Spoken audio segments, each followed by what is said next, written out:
When I look at what you've done in my life, I am so grateful. You are so faithful. When my heart seems to stray from your ways, you show me your mercy. Your compassion never fails me. You are loyal and true. There is no one that can love me like you do. And you are faithful, faithful. Even if my world is shaken, you will always remain faithful, faithful, and nothing will separate me from your love. You are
Magandang umaga po sa lahat na mga giliw natin mga taga-subaybay, sa lahat ng dako sa buong mundo.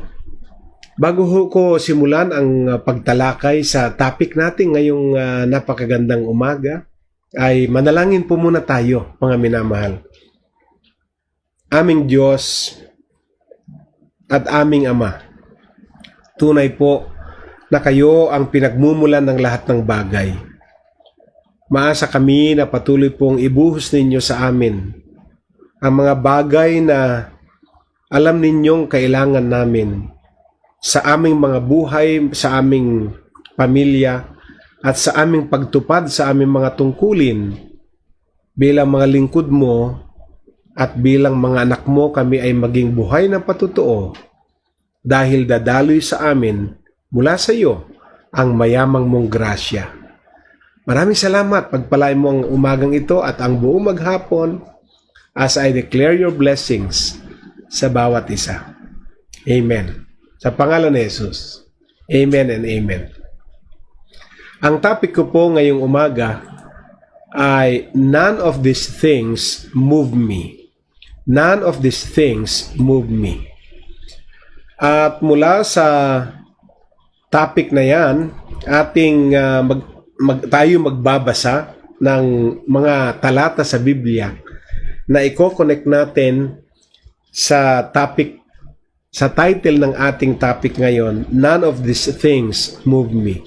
At ito ay hango sa Acts chapter 20 verses 17 to 24. Simulan natin sa NIV ko po babasahin, New International Version Bible.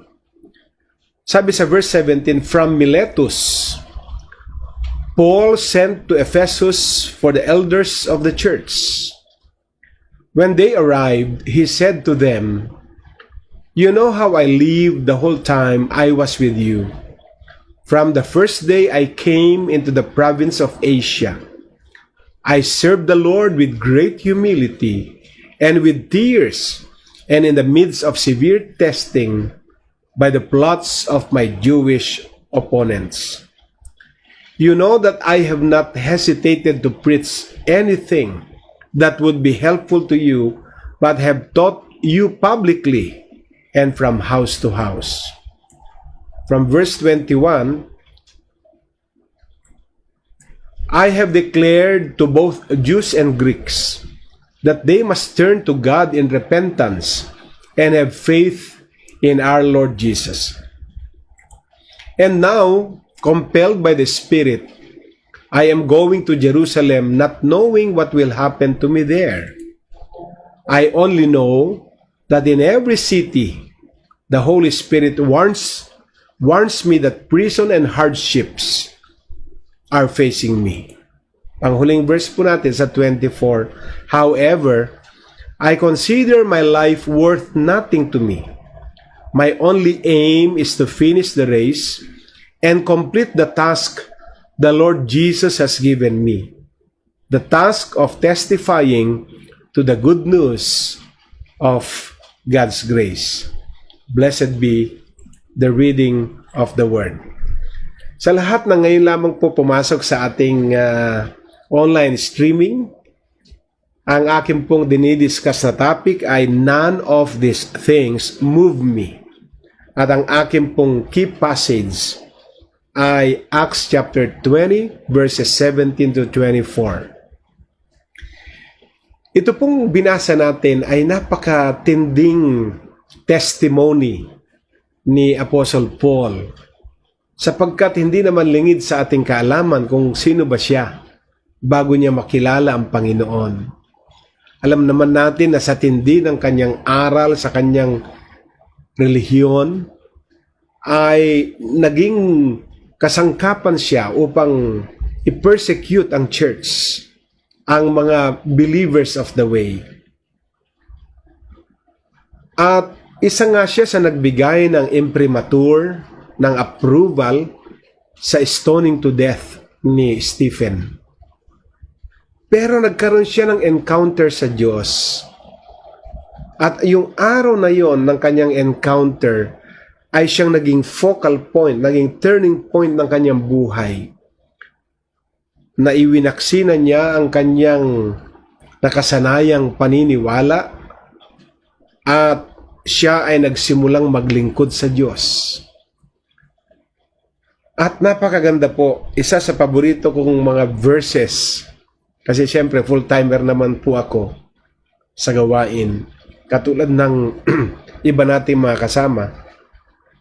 Yung verse 24 sabi niya, "However, I consider my life worth nothing to me. My only aim is to finish the race and complete the task the Lord Jesus has given me, the task of testifying to the good news of God's grace." Itinuring ko ng aking buhay ay wala ng halaga para sa akin, sabi niya. At ang aking layunin na lamang ay tapusin ang takbuhin at makumpleto ko, matapos ko ang gawain na ipinagagawa sa akin ng Panginoon Hesus. Ang ipamahagi, ipangaral ang mabuting balita ng kanyang mayamang habag at grasya. Wow! Hindi po yan si Apostle Paul bago siya makakilala sa Diyos. Pero nag-iba na ang kanyang pananalita. Dahil natutunan niya, nalaman niya na ang buhay niya ay naging daluyan na lang ng mayamang grasya ng Diyos para ibalita ito sa mga taong gusto niyang makakilala rin sa Diyos. Pero lahat ng yan, from beginning to end, lagi kong sinasabi, galing lahat sa Diyos. Amen? Ano man ang aking ginagawa ngayon, kung nagbigay man ako ng buhay sa Diyos, nagbigay man ako ng buong pamilya ko sa Diyos, hindi dahil magaling po ako, hindi dahil committed ako, kundi dahil bumaba sa akin at sa aking sambahayan ang grasya na nagmanifest sa aking desisyon na pagmaglingkod sa Diyos. Pero galing lahat sa Diyos po ito. Walang maipagmalaki ang sino man. Katulad ni Apostol Pablo, kinilala niya ang kanyang sarili na naging kasangkapan lang siya ng Diyos para madala ng Diyos ang kanyang mga layunin sa sangkatauhan. Ang nagbibigay ng confidence sa akin at sa ating lahat ay ang katotohanan na ang Panginoong Hesus ay hindi dependent sa ating faith para gawin natin ang lahat ng ito. What gives our confidence is the fact that Jesus is not depending on our faith at all. Hindi natin ginagawa ito kasi nakadepende sa atin ang gustong ma-accomplish ng Panginoon Hesus. Hindi po. Whether nandito ako o wala ako dito sa gawain, magagawa ng Panginoon Hesus ang kanyang gustong gawin. Kung hindi ako, pwede pa rin siyang gamitin. Hindi nagtatapos ang gawain ng Diyos dahil may renealog na ayaw na maglingkod sa Diyos. Hindi dependent sa akin ang pagtupad ng Diyos ng kanyang layunin na tapusin ang takbuhin na maipangaral ang kanyang banal na salita. He is depending on His faith flowing through us. Ang Panginoong Hesus ay nakadepende sa kanyang kakayanan na ngayon ay dumadaloy sa atin, ang kanyang pag-ibig na dumadaloy sa atin, ang kanyang kagalakan na dumadaloy sa atin, at ang kanyang kapayapaan na dumadaloy sa atin. He, Jesus, is depending on His faith flowing through us, His love flowing through us, His joy flowing through us, His peace flowing through us. Kaya kung lahat ng ito pala ang faith, love, joy, peace ay galing sa Diyos. Ibig sabihin, kung ano man ang meron tayo ngayon, ay nagiging instrumento lang tayo ng Diyos para dumaloy ang lahat ng galing sa Kanya. So natutunan ko tuloy na ang buhay ko pala ay daluyan lang ng gustong gawin ng Diyos. Purihin ang Kanyang pangalan. So it is not what we are, but what God can make of us by His grace. Ministry is not about us. Ministry is about Him. Amen? Our life is not about us. Our life is now all about Him. Lahat na ngayon patungo sa Diyos. Amen? So, the faith to accomplish the task He has given us is not anything that can be worked up or struggled for. It must be His faith flowing through us as we undertake the task God has given us to do. Yung ibinibigay sa atin ng pananampalataya para ma-accomplish natin ang gawain ay hindi galing sa atin kundi galing sa Kanya. Kaya hindi tayo kailangang mag-work up, mag-struggle for, para magkaroon tayo nito.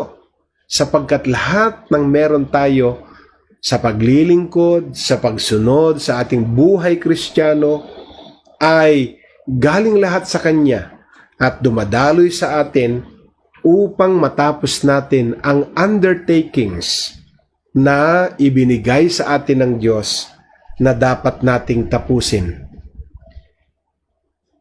Habang ang ating buhay ay nagiging channel of obedience to Him, God will produce the proof through us. Amen? God is still the same today because He never changes. Ang ating Diyos hanggang ngayon at hanggang sa eternity ay hindi siya nagbabago. Siya ang Diyos noong, kahapon, ngayon at magpakailanman. And He never changes. Nais ko magbigay ng iba pang mga talata sa Biblia. Mula po sa Malakay chapter 3 verse 6. Ano po ang sabi ng Malakay 3:6? Ito po ang sabi. The Lord has not changed. So you, the descendants of Jacob, are not destroyed. Pero nais ko lang kunin yung unang bahagi. Sabi niya, for I am the Lord, I change not. Sa King James Version. Dahil ako ang Panginoon, sabi niya, na hindi nagbabago. Napakalinaw po niyan. Amen? At yan po ang sabi ng Biblia. What else? Sa James 1:17, ang sabi po ng James 1:17, every good and perfect gift is from above, coming down from the Father of the heavenly lights, who does not change like shifting shadows. Every good and perfect gift comes from above. Hallelujah. So yun pa lang, na-define na kung anumang mga giftings, skills, abilities, lahat ng kakayanan natin ay talagang hindi natin pwedeng ipagmalaki na ito ay product ng ating talino at kakayanan, kundi ito ay galing sa Diyos na dumadaloy lamang sa atin, mga minamahal. So look at your hands. The task that was placed in the hands in these hands and in the hands of the apostles was also placed into our hands to share the gospel. Ang gawain na inilagay sa kamay simula sa Diyos sa kamay ng mga apostol, mga naglilingkod sa Diyos, ay inilagay din sa ating mga kamay. At yan yung task na ipamalita, ibahagi ang salita ng Diyos. And we do it on the authority and the commission of the same miracle-working God who worked with the disciples, with signs following, sabi po ng Bible, to authenticate their teaching. Meaning to say, sa pagtupad po natin, sa pagganap po natin ng ating mga trabaho, mga ministeryong binigay sa atin, binigay din sa atin ang parehong miracle-working God, ang katulad ng mga naranasan ng mga disipulo, yung with signs following, na ang kanilang pagbabahagi ng salita ng Diyos ay susundan ng signs, wonders, and miracles para ma-authenticate, ma-validate yung kanilang mga teaching. Pero lahat ng yon, signs, wonders, and miracles, ay hindi po galing sa kanila, kundi bumaba ito galing sa Diyos upang patunayan na ang mensahe ng mga apostol na ito ay mensahe ng Diyos na makapangyarihan. To get this very vital task, mga kaibigan, we must follow the methods of the disciples. Okay? Para maganap natin itong mga tinatawag na mahalagang, importanteng mga gawain, gayahin natin, tularan natin, sundan natin yung mga methods, yung mga kaparaanan na ginamit ng mga disipulo. We must produce proof that Jesus Christ is the resurrected Son of the living God. That He is the living Word, that He is the living gospel. Amen. That He is alive and moving in the affairs of men today. So kinakailangan, yes, galing lahat sa Kanya, kaya kailangan maging available tayong daluyan ng Kanyang gustong ipakita na ebidensya ng ating mga salita, ating mga mensahe, ay sasamahan ng Kanyang tinatawag na mga ebidensya ng kapangyarihan, amen, na Siya ang anak ng Diyos na nabuhay na magmuli, amen, that He is the living God, that He is the living Word, that He is the living gospel, that He is alive and moving in the affairs of men today. We must stay true to the task and be His proof producers. Kailangan tayo manatiling totoo at tapat sa mga ipinagagawa sa atin ng Diyos at i-allow natin, payagan natin Siya na ang ating buhay ay maging daluyan ng Kanyang kapangyarihan nang ang taong makakarinig sa mga mensahe na galing sa Kanya, sa ating pamamagitan ay makakita ng mga ebidensya na makapangyarihan nga ang Diyos na ating ipinapangaral. Look at your hands. God is not depending on the physical strength of those hands. Ang mga kamay na ito ay hindi nakadepende ang Diyos sa lakas at kakayanan ng mga kamay na ito. He is depending on His supernatural anointing flowing through these hands and your entire being to accomplish His work.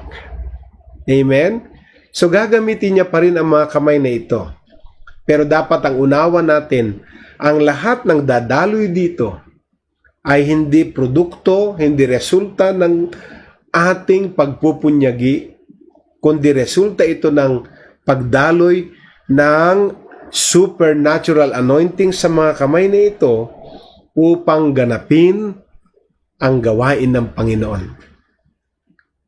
That is why God has confidence to send us out, and that is how the walls of spiritual Jerichos in our lives will crumble. Amen? Alam ng Diyos, confident ang Diyos na nung tayo ay ipadala, nung tayo ay magpagamit sa Kanya, alam na niya na sa Kanyang pamamagitan ay wawasakin natin ang lahat ng espiritual na pader, katulad ng pader ng Jericho sa ating buhay, at lahat ng pader na ito ay babagsak hindi uli sa ating sariling lakas, kundi sa kapangyarihan ng Diyos. Amen po? Praise the Lord! So meron po tayong natutunan uli ngayong umaga. And so let's proceed to our declaration. Every day po, every morning, meron tayong mga pronouncements, meron tayong mga declarations. At ito po ang ating declaration ngayon. Let's declare this. God is not depending on the physical strength of my hands. He is depending on His supernatural anointing flowing through my hands and my entire being to accomplish His works. Amen. One more time. God is not depending on the physical strength of my hands. He is depending on His supernatural anointing flowing through my hands and my entire being to accomplish His works. Amen and amen to that declaration. Hallelujah! Purihin ang Panginoon. And that is a very powerful declaration. Mga minamahal, patuloy ko pong inihahayag at binibigkas ang biyaya ng Diyos na dumaloy sa ating lahat sa araw-araw. So, papaalam na po muna ang inyong lingkod at umaasa po na ang lahat ng pinag-aaralan natin ay naging pagpapala sa ating lahat. Amen. Praise God. Magpapaalam na muna pansamantala ang inyong lingkod, Bishop Rene Alog po. Walang sawang maglingkod sa buhay na Diyos habang binibigyan naman ako ng grasya na makapaglingkod sa inyong lahat. Muli, shalom po. Shalom.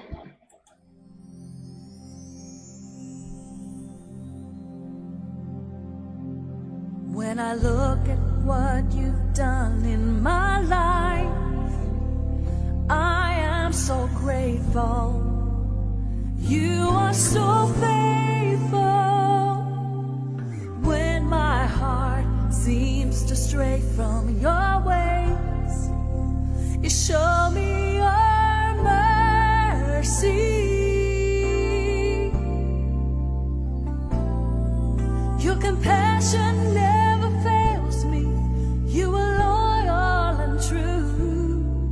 There is no one that can love me like you do. And you are faithful, faithful. Even if my world is shaken, you will always remain faithful,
'Cause you